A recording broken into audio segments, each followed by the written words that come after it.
This week on Maker Update, a BMO that can really be more, memory pricing hits Raspberry Pi, a DIY filament maker, an LED necklace, and throwback walkie-talkies. Hey, I'm Donald Bell, and this is Maker Update, our weekly show covering the latest DIY projects and tips to keep you inspired. I hope you're doing well. We've got a great show for you. Let's get started with the project of the week.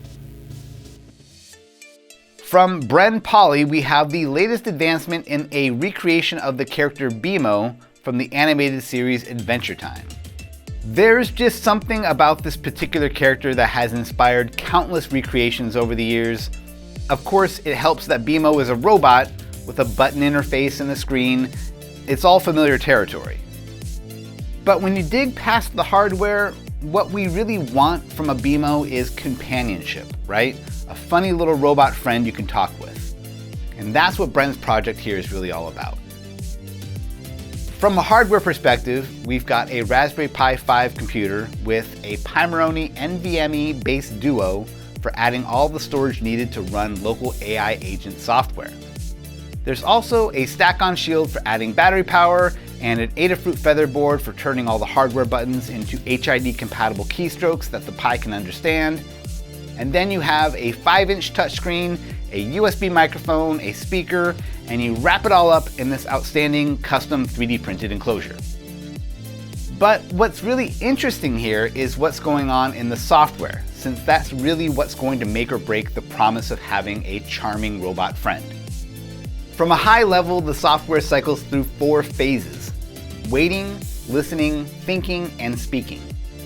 And each one of those phases involves a distinct piece of open source software. Bren outlines it all in great depth, but I have to imagine that at the rate things are going, the ideal bits of software are going to evolve, but this framework is going to remain a useful tool for anyone developing an offline AI companion robot going forward. And you have to appreciate that 3 years ago, this would have been an Alexa project and it would be clunky and impersonal.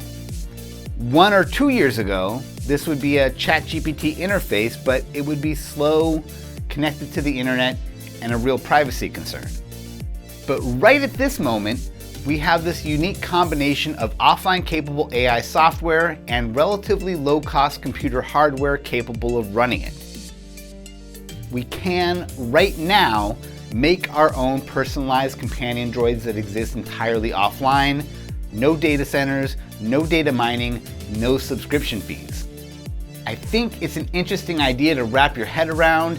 It's not without its own problems or potential abuses, but for generations raised on C-3PO or WALL-E or Big Hero 6 or BMO, it feels like we're finally arriving at a place where we can build intelligent, conversational, independent robots.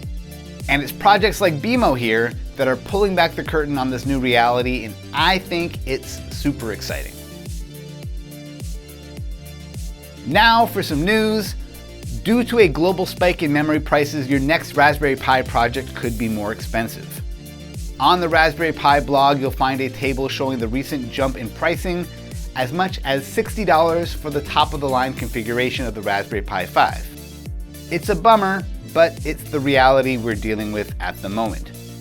For something that's not yet in our current reality, but could be soon, check out this prototype of a closed-loop 3D printing filament system from Creality called the M1 and R1.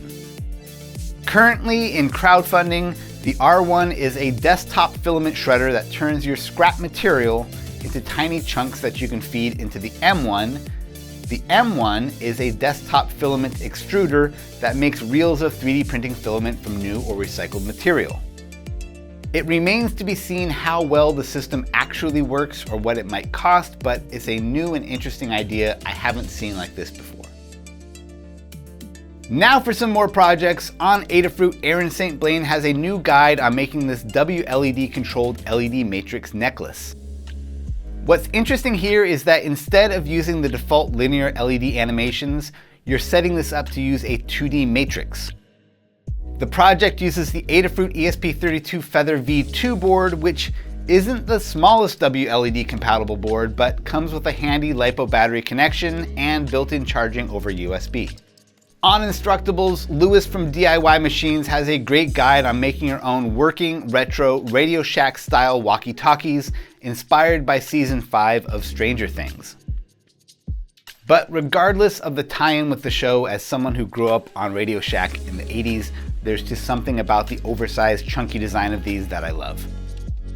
What's so great about the tutorial is that you're basically swapping guts from a modern pair of cheap walkie-talkies into the 3D printed housing that Lewis provides. There are 2 versions of several files, one that supports multicolor printing and the other for single color, where you can flood the engraved lettering with paint. It looks like a fun project with fairly minimal electronic skills required.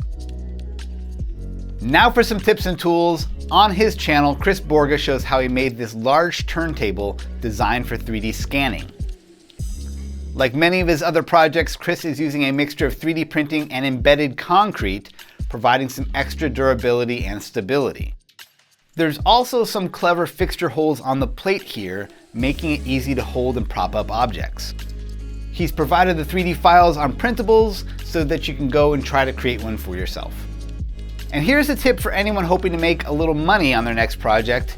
Instructables just launched a new contest for projects that use electronic sensors of any kind. Light, touch, temperature, motion, sound, you name it. Grand prize is a $500 gift card, but there's also a $300 first prize that goes out to 3 people, a $100 second prize that goes out to 5 people, and a $50 runner-up prize that goes out to 10 people. So plenty of ways to win something. The deadline is March 30th. You can find a link to more details down in the description. For this week's DigiKey Spotlight, Sean Hamel has a video on using the advanced processing capabilities of the Arduino Uno Q to create a robot that can recognize and react to facial expressions. Going back to this idea of a friendly robot companion, you'd want to give them the ability to sense what kind of emotional state you're in. A good friend can read the vibe, right? Well, Sean demonstrates a technique for making this possible using computer vision and machine learning, all running on the Uno Q. Check it out.